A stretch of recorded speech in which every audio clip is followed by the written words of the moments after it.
Good morning, ladies and gentlemen. Welcome once again to Real Estate Talk.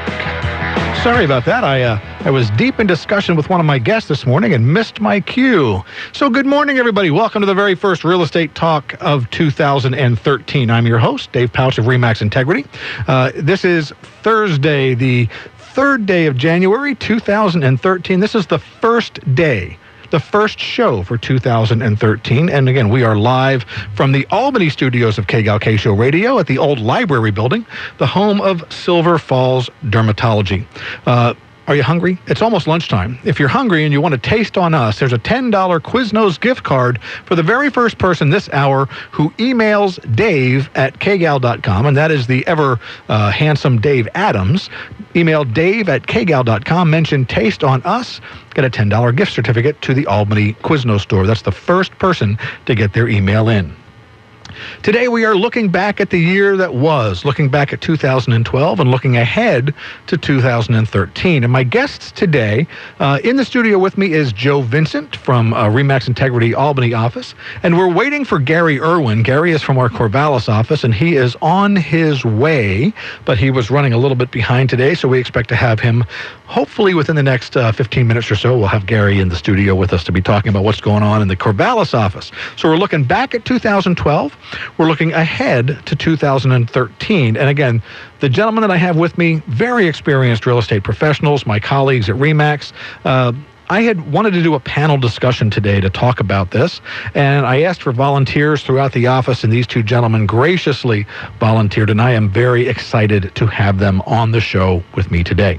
So before we get into that discussion, which will come up after the break, let's do the real estate showcase. And it's my custom. I always like to invite my guests when they're here to talk about their listings and give them the opportunity to highlight their listing in the showcase. So, Joe, good morning. Welcome to Real Estate Talk. Good morning, David. And I know you've got a couple of listings you want to talk about today out in the Thornton Lake area, right? Yes, and Happy New Year to all of your listeners out there. I wanted to talk about two listings because they are both lakeside North Albany listings. One at 1294 West Thornton Lake. Now that's MLS number for those looking these things up, 655109. Is right on West Thornton Lake, and it's priced at $485,000. It is 5.83 acres, and this home built in 1967 and measures about 2,000 square feet, mainly a single level. Lots of outbuildings, barns, shops, machine sheds, lots of outbuildings. The smallest outbuilding sits on a dock and looks out over West Thornton Lake, so a pretty nice location.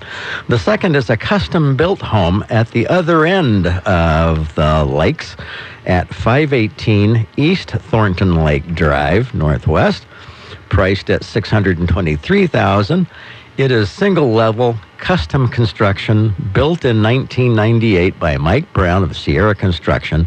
3 bedrooms, 3 full baths, as I say, 2,681 square feet. It is also on over an acre, and part of that acre and a half, actually, is a separate tax lot, buildable tax lot. One of the really special features of this property is the abundance of parking area and the 1,800 square foot shop. Very tall doors, lots of power, water. So it is a really a heavenly place for the hobbyist. And Dave, I'd be happy to interview or to speak with interested buyers for either of these properties. What's the list price on that second property, Joe? The second property is $623,000. And I think I'd have to say it is probably one of the most unique lakeside homes. Both of these homes, actually, are very unique lakeside homes. And are they on East Thornton Lake or West Thornton Lake? Well, one is on West Thornton Lake. One is on East Thornton Lake. So you've got it all covered out there, don't you? We have, boy, for the person who wants that special waterfront property, we've got it covered. Beautiful. Well, they sound like wonderful homes. And again, information is available in the MLS. And if you have a question about those homes, you can contact me here at Real Estate Talk, and I will put you in touch with Joe Vincent. Thank you, Joe. Thank you. I have one home for the showcase today, and it's located in Spring Meadow in Southwest Albany at 1994 Bobcat Avenue Southwest. This home is 2,780 square feet. It is 4 bedrooms, 2.5 bathrooms. It's one of the really popular floor plans out there. It was built in 2005 by Cornerstone Builders. Very similar floor plan seen by Sandstrom Homes as well as by the Roth-built homes. 4-bedroom home where you come in the front door. There's a staircase that leads upstairs to the bedrooms, but down the main hall to your right, a formal living room with a gas fireplace, and adjacent to that is a formal dining room. Through there, you go through a pocket door into a kitchen, which is very, very open, has plenty of storage, lots of counter space, and does include a pantry. The cabinetry is upgraded with alder, stainless steel hardware. All the appliances are stainless steel, and the range is a gas range. Now, adjacent to the kitchen is a dining area, kind of a nook area, as well as a very large and comfortable family room. High ceilings, lots of windows, great place to hang out, watch a little bit of TV, or just relax. As you head back down the main hall, on your right-hand side, there is a den or office area. It's got French doors to it, great place for a home office, for a place for the kids to do their homework, whatever works. This family actually is using it right now as a guest room. They've got an armoire in there for storage, but it's just a nice place to be. Heading upstairs, 4 bedrooms, including a large master suite with dual sinks, a soaker tub, and a very spacious master walk-in closet. Also, the utility room is upstairs. Actually, having the washer and dryer where the laundry is, it's a great feature for a lot of people. This is a nicely built, well-maintained home, and it's in competition now in the Spring Meadow neighborhood with actually one of your listings, isn't it, Joe? Yes, it is. Wonderful house, by the way. Yours is also down on Bobcat, right?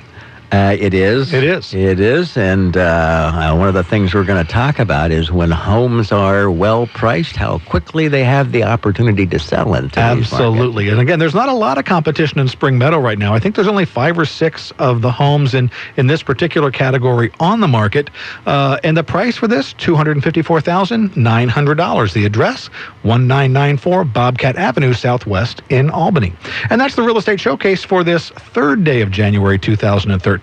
If you'd like any information on our participating homes, just send me an email at realestatetalk@kgal.com.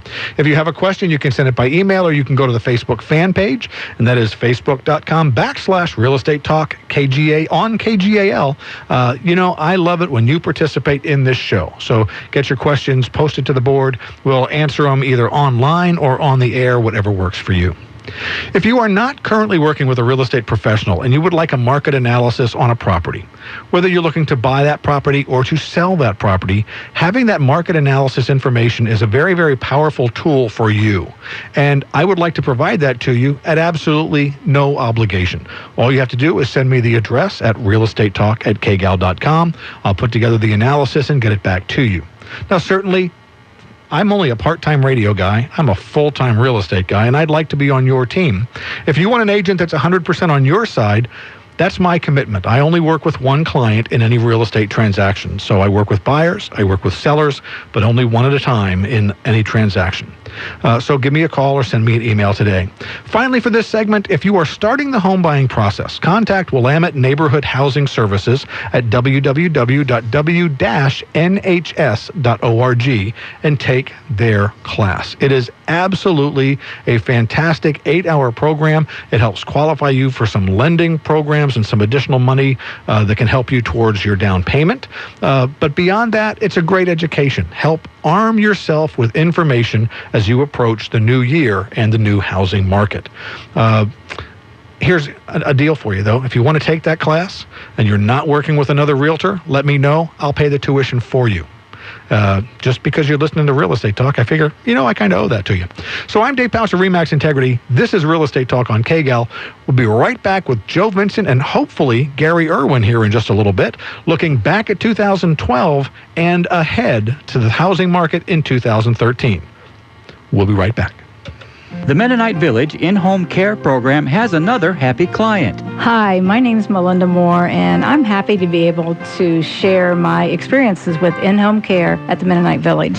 My mom, Margaret Kirk, moved to Albany about 7 years ago when she was 87. From that time until today, the in-home caregivers at Mennonite Village have been just crucial. She started out just needing someone once a week, and then as time's gone on and she's become less mobile, they've become an absolute crucial part of her both physical and emotional well-being. We couldn't get along without them. She's with them 24 hours a day. They work with the family so much that we feel like they're part of our family, and they've become my mom's very best friends. I could not say enough things about in-home care and would recommend them at any level for anybody. Contact Sue Curry for more information at 541-928-2136 or visit MennoniteVillage.org. Banking these days can be pretty impersonal. You've got your big banks, your internet banks, your do-it-yourself banks, and your too big to fail banks. That's wwhy you might be interested in an alternative. Willamette Community Bank. Hello, this is Bill Higbee, residential lender. You deserve better service without sacrificing a thing. So if you're feeling underserved, make the switch to the best banking option out there with branches in Albany and Lebanon. Willamette Community Bank. Service like no other. We promise. Member FDIC. Equal housing lender.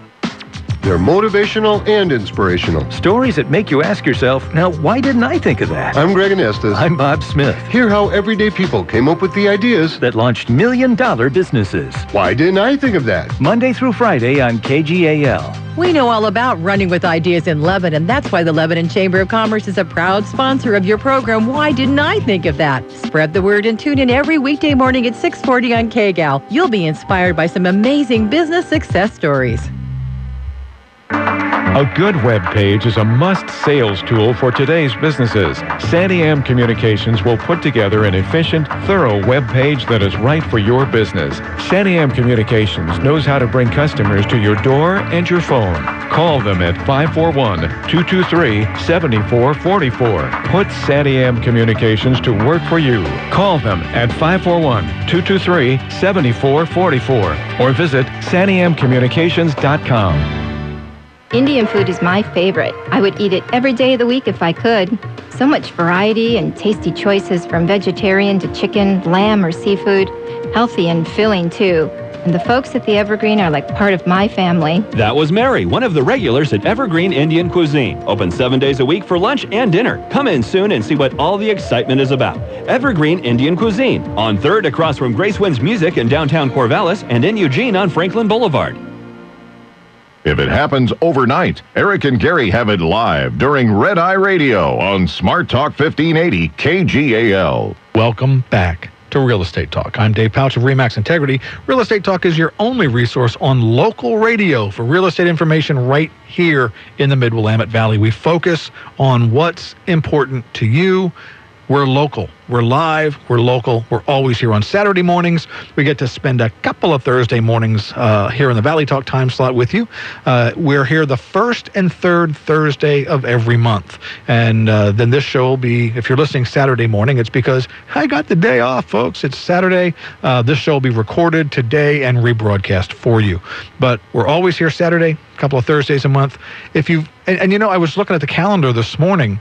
It is January 2013, and our very first show was January 2007. So 6 years on the air talking real estate. You'd think I'd run out of things to talk about.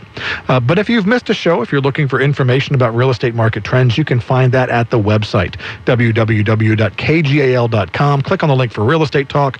Our webmaster, Adam at Sandy Am Communications is doing a great job getting the statistics posted for you there, and I really do very sincerely appreciate his efforts.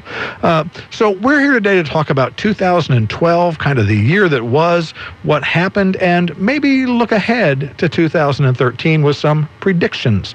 And I hope later on, every year, since I've been at RE/MAX, I've had our broker owner, Kevin Simran, on after he does his annual State of the Union message at our annual meeting. And we'll probably have Kevin on, and he'll give us some additional predictions for 2013. Hey, Gary just walked in the studio, so luckily he didn't get pulled over and get a speeding ticket on the way over here from Corvallis. Well, Gary, good morning, and welcome to Real Estate Talk. Well, good morning. How are you doing? Good. He's not out of breath or anything. So. No. And no speeding tickets. No. Perfect. I'm safe. Perfect. So as I said, we're going to look back at 2012, and I remember a year ago we were pretty optimistic about 2012. We've had a tough time of it in real estate, 2007 late, 2008, 2009, 2010. And I remember 2012, the general sense was things are looking up. So that was in January. There was a sense that the economy was going to be getting a little bit better and turning around. 2012 was going to be better than 2011. So I throw the question to you, gentlemen. Gary, Joe, how was 2012 for you? What did you think of the market? I probably would start by saying that just before we came on the market or on the air this morning, Dave and I were having a chat about the importance of data and statistics, and how difficult it is sometimes to look at 1 month in isolation and take away from that anything that it might guide us and we make economic decisions in the future. I tend to be more of a trend guy and have seen quite a shift in the market throughout the 4 quarters of 2012.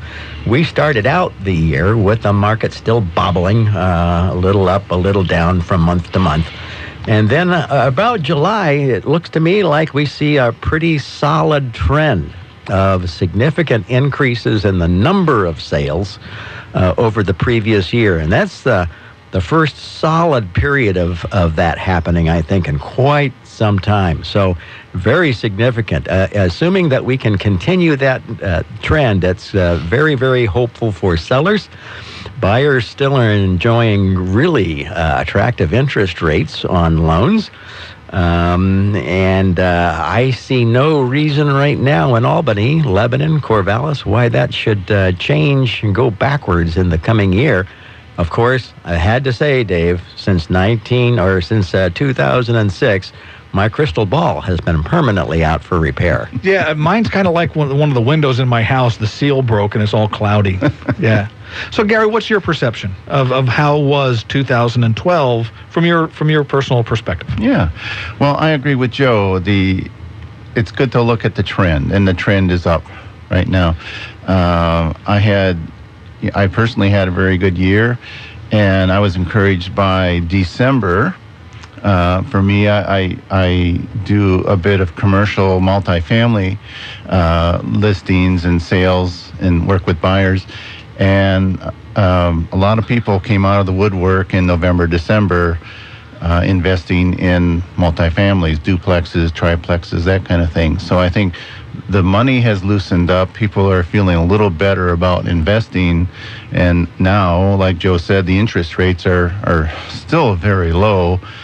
Now's the time. Now's the time to start picking them up. So I know in the greater economics, there is a calculated statistic, the Consumer Confidence Index. Mm-hmm. And I don't know that there is one specifically geared to real estate, but would you say that if there was an index of consumer confidence with regard to real estate, that over the course of 2012, that has become an improving number, more confidence in the fact that it is the right time to buy or a good opportunity? Cautiously optimistic.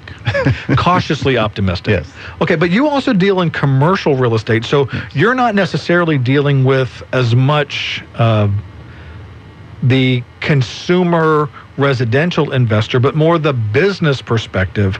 Is that different? Their levels of confidence, their outlook, their perspective? Yeah, I personally think that commercial leads the way. So actually they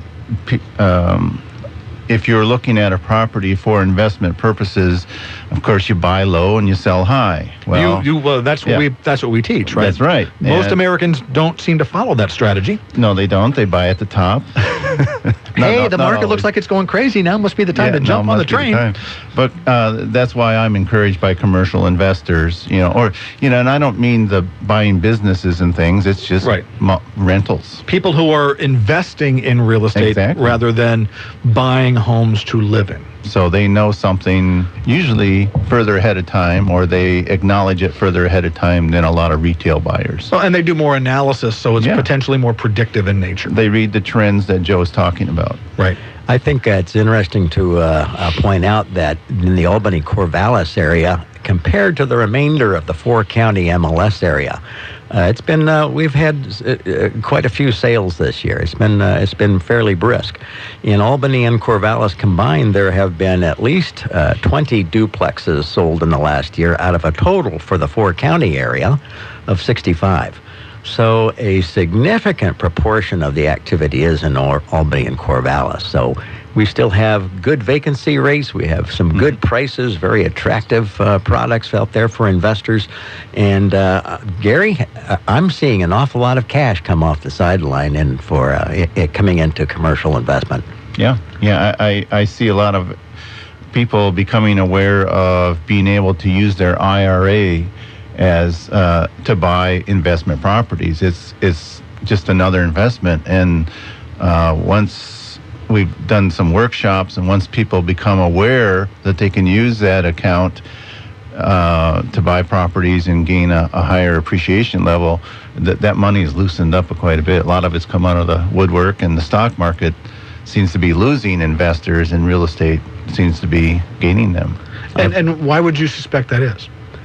I think people are looking along the lines of what's happening not only in this economy in the U.S., but around the world, and finding that the stability of future investment may not be as attractive as taking some money out of cash and not contributing much to their portfolio and investing it back into real estate, investment real estate, where we can do a calculation of cash flow and cost from year to year, and there's a little bit more control and predictability about the investment than there is in the stock market, as dependent as we are on what might be happening in China, what might be happening in Asia, or what might be happening in Congress. Interesting. And again, in terms of inventory, this is one of the statistics that I don't personally track, and I probably should look at it a little bit more. But as a side note, I had a conversation with a friend of mine who's in civil engineering, and we were talking about dirt and permits, how the past few years, there have virtually been none. There's not a lot of new construction. There's no new subdivisions being platted. When I look at the inventory numbers right now, inventory is, in my experience in Albany and Corvallis, virtually at an all-time low. Mm-hmm. Inventory is way, way, way down. And there's a number of factors through 2012 that has contributed to that. And that's a whole discussion if we start talking about foreclosures. But the biggest issue is we're not really building. We're not creating new inventory. So the inventory is completely dependent on the foreclosures being metered out to the market and homeowners deciding that there is an opportunity for them to sell. So again, your perspective on that, on the inventory issue. Well, it's part of the equation. The prices go up when inventory's low, and prices go down when inventory's high. I think Joe's probably got statistics I see he's got in front of him here. Yeah, Joe spent some time in the MLS prepping for the show. Yeah, and I appreciate that. Those are great numbers. But just from my point of view, it really hasn't correlated to a huge price increase, but people are starting to look around. Right. And seeing low inventory. Specifically, Gary, in the Corvallis market, I see there is some building going on in terms of apartments and townhouses, condos, things like that. Yeah. They're building quite a bit to accommodate, I think, probably the student population. So you're seeing those building permits coming in, not a lot of residential stuff, though. No, it seems in the past a lot of the building's been going on over in the Albany area, new construction. The government or the governing body of Corvallis seems to be a bit on the let's not build any more new homes. My rule of thumb with Corvallis always goes back to this one particular statement. They name all the cross streets after dead presidents, and they've only gotten as far as Garfield.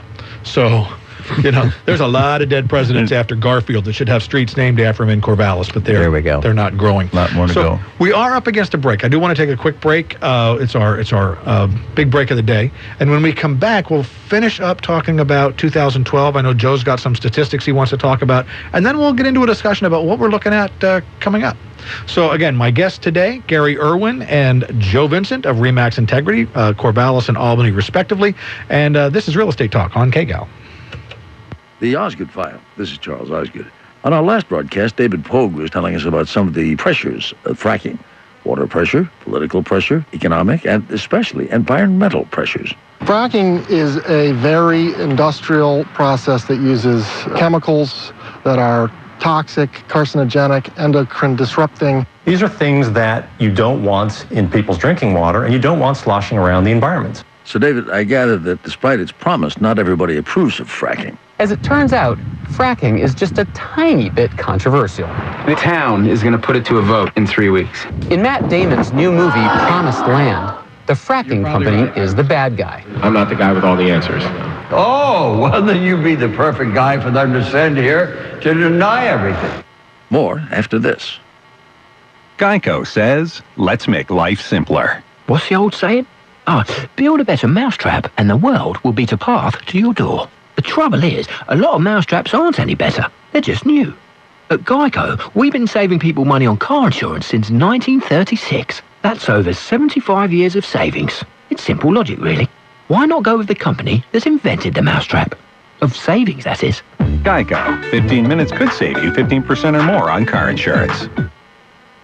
So, what brings you here today? She's got a fever and a sore throat. Let's see what we've got here. What's that? It's the Exergen Temporal Scanner. I just swipe it across her forehead like this, and we get an accurate read every time. Wish I had one of those. You can have one. They sell the Exergen Scanner in stores. It's worth every penny, and trust me, you'll love it for years to come. I'm Dr. Frank Pompey, founder of Exergen. Thousands of hospitals and clinics rely on temporal scanners. I'm confident you will too. The Exergen Temporal Scanner. Pick one up at Walgreens and other fine retailers. David Pogue, after looking into this, where do you come down on fracking, pro or con? I was really hoping I'd be able to tell you once and for all who's right, the gas companies or the worried environmentalists. But I'm sorry, I can't. There's so much we don't know.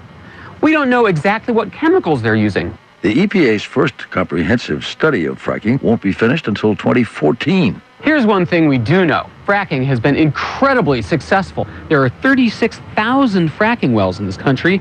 Thousands more open up every year. The price of natural gas has dropped 86% from its high in 2008. We're actually about to start exporting it. With increasing public pressure and regulations, fracking should become cleaner and safer. And that's lucky because here's another thing we know for sure. Fracking isn't going away. Thank you, David Pogue. The Osgood File. Transcripts, podcasts, and MP3s of these programs can be found at theosgoodfile.com. This is Charles Osgood on the CBS Radio Network. Corvallis Independent Business Alliance encourages you to support your community. Family-owned and operated Footwise in downtown Corvallis has been the biggest Birkenstock store in Oregon for almost 3 decades. They offer a huge variety of comfort footwear like Keen, Dansko, Clarks, and more. Stop in today and enjoy the excellent customer service from a knowledgeable and friendly staff. Stay in touch with Footwise on Facebook. Animal Crackers Pet Supply has the highest quality pet foods and supplies for dogs, cats, birds, and small animals. Animal Crackers Pet Supply is a pet nutrition specialist and the official satellite adoption center for Heartland Humane Society. Locally owned since 1994. Log on to animalcrackerspetsupply.com. Keep your shopping dollars working in Corvallis and your local area. Thank you for supporting locally owned independent businesses. SEBA, the Corvallis Independent Business Alliance, reminds you independent, locally owned businesses are essential to a vital local economy and community character. That's why SEBA encourages you, wherever you live, shop locally owned.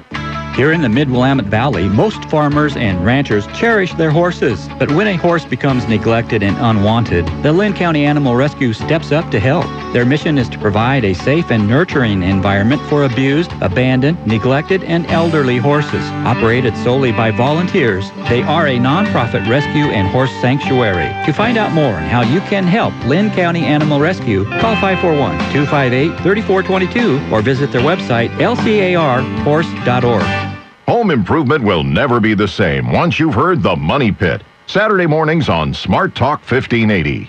Welcome back to Real Estate Talk. I'm Dave Pautsch of RE/MAX Integrity. We're here in the studio, the first show of 2013 with my guests, Gary Irwin from RE/MAX Integrity Corvallis and the handsome and talented Joe Vincent from RE/MAX Integrity.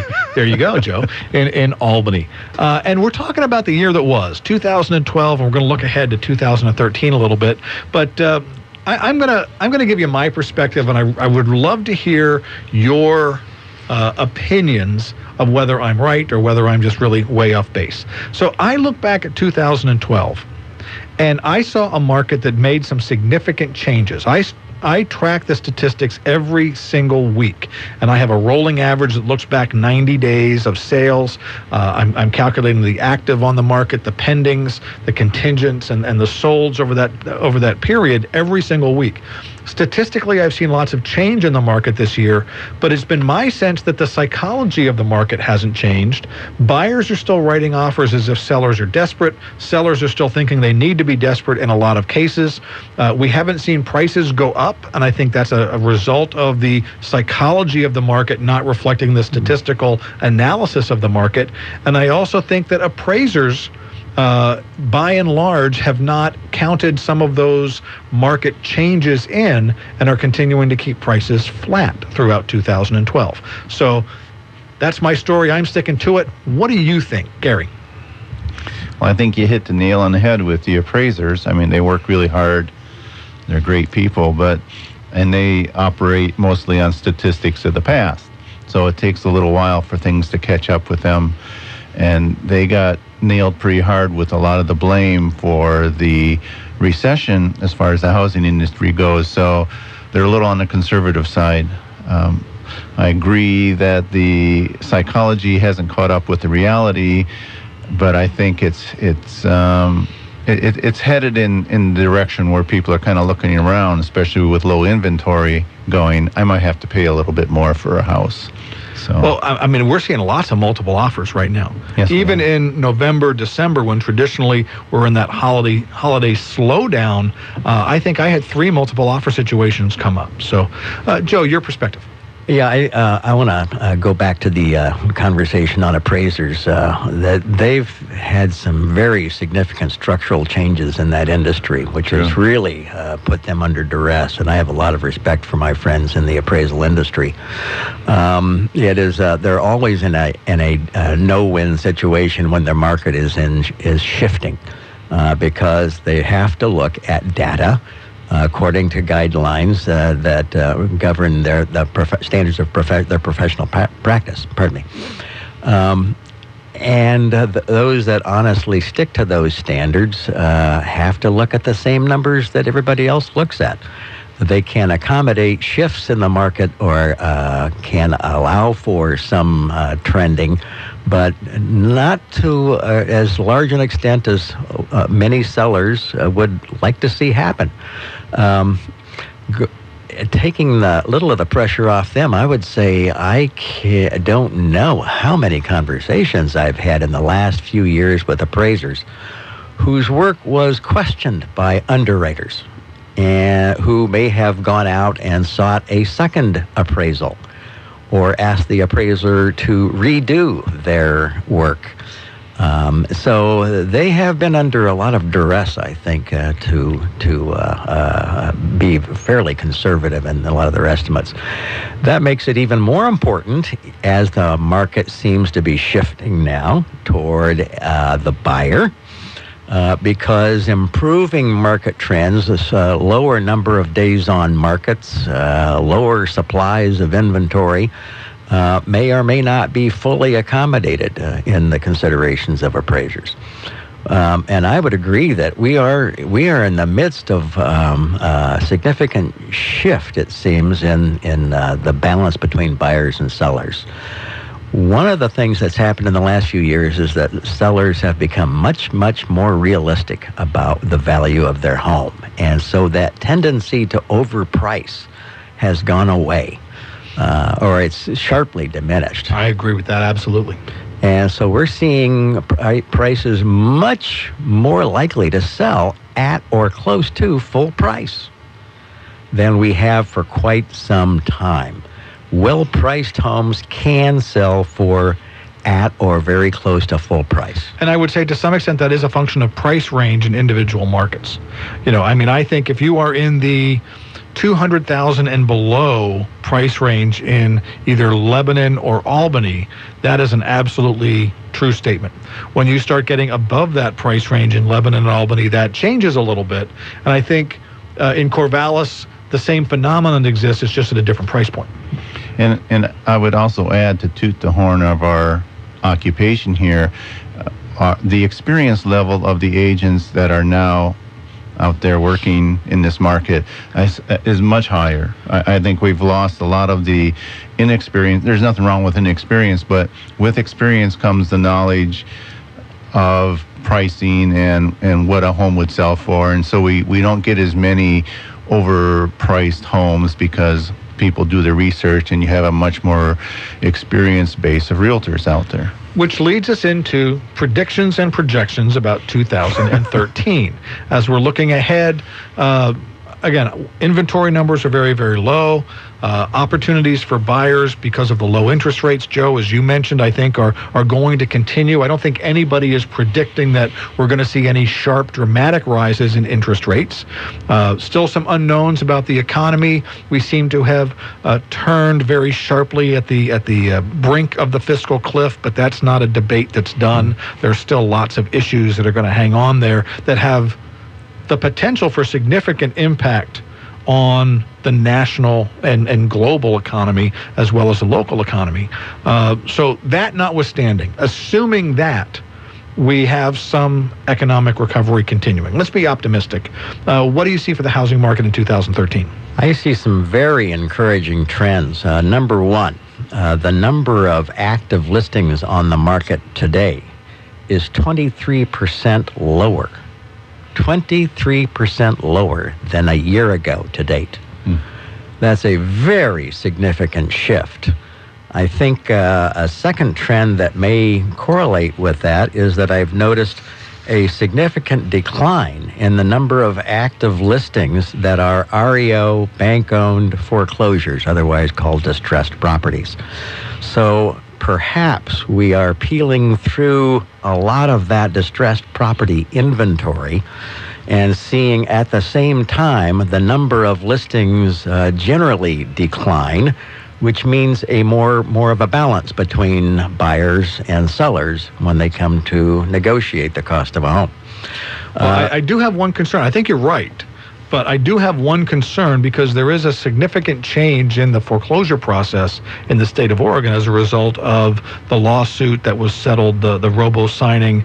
And Oregon is making a shift towards the judicial foreclosure procedure. So I think right now we're seeing a temporary lull in foreclosure properties, but I don't have any sense to predict what that's going to mean in the future. I'm not sure we've gotten past the foreclosure inventory. It's not only in Oregon, David. I think this is a national phenomenon, certainly. We've seen a keen example of that in Oregon with a legislatively mandated arbitration or mediation process that did not include judicial foreclosures. And guess what? The next day, by golly, most of the major lenders shifted the foreclosure process to the judicial process that was exempt from the mandatory mediation. So again, my question is, has that had an effect on the reduction in that foreclosure inventory?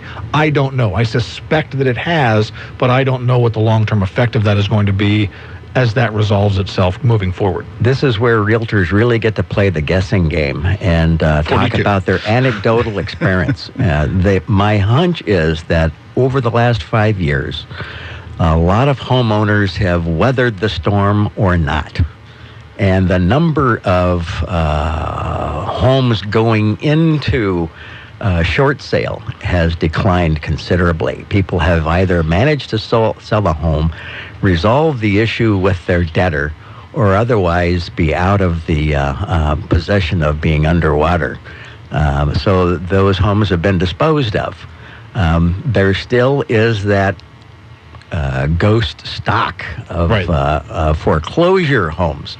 And it's going to be hard to predict where that's going to come out. Dave, you might comment on the recently passed legislation that it will be a help to homeowners in that situation. Oh, absolutely, and that's a big thing, I think, in moving forward. And thank you, Joe. We talked about it a few weeks ago here on Real Estate Talk, the Mortgage Forgiveness Debt Relief Act, and the fact that was set to expire on the 31st of December 2012. And if it had expired, expired, that would basically kill short sales moving forward because there would be no incentive because there would be a huge taxable event. Well, as part of the fiscal cliff legislation that was passed, that has been extended for a year to the end of 2013, making short sales continuing to be a viable alternative for many people. The interesting thing, and Gary, maybe your perspective on this, lots of people were doing short sales because they had no alternative other than foreclosure. Short sale, they were upside down in their home. They weren't able to make the payment. They started missing payment. Short sale was the best opportunity for many of them. Now, as the economy theoretically continues to improve and those people are going back to work, the question is whether or not they will try to stay in their homes even though they may be a little bit upside down as they're able to make the payments again. So, any thoughts? I've definitely seen the trend of people who have been trying to do the right thing and sitting on their homes and not trying to sell them because they're upside down. I think if the job is somewhere else, then they'll take that chance and they'll just do it, or they'll sell it at a little bit of a loss. I have a couple listings that are job relocation, bite the bullet and just get out of Dodge, so to speak, because I think there is a pent-up demand that's starting to surface that the short sales will be shorter. Well, the process has certainly improved across the board with most of the lenders. Yes, and sometimes the banks are working a lot better. I've even had some forgiveness of debt, second mortgages. So the banks are working much better at trying to help people get out of their homes and to get it off of their books and be fair about it, if that can be said. You know, a couple of years ago, we were estimating what was going to be the impact of International Paper's closure here in Albany and on the real estate market. And I think it's probably worked its way through now about the way we predicted. Lots of people were going to come up with different resources to continue to stay in their homes or to sell them successfully without having a distressed sale situation, or they've managed to commute a little farther and taking another job, or they put together a couple of part-time jobs. I just have not seen the big influx of distressed property that had been sometimes predicted might be an outcome of that closure. I agree. I think we've probably eaten most of the elephant. Yeah.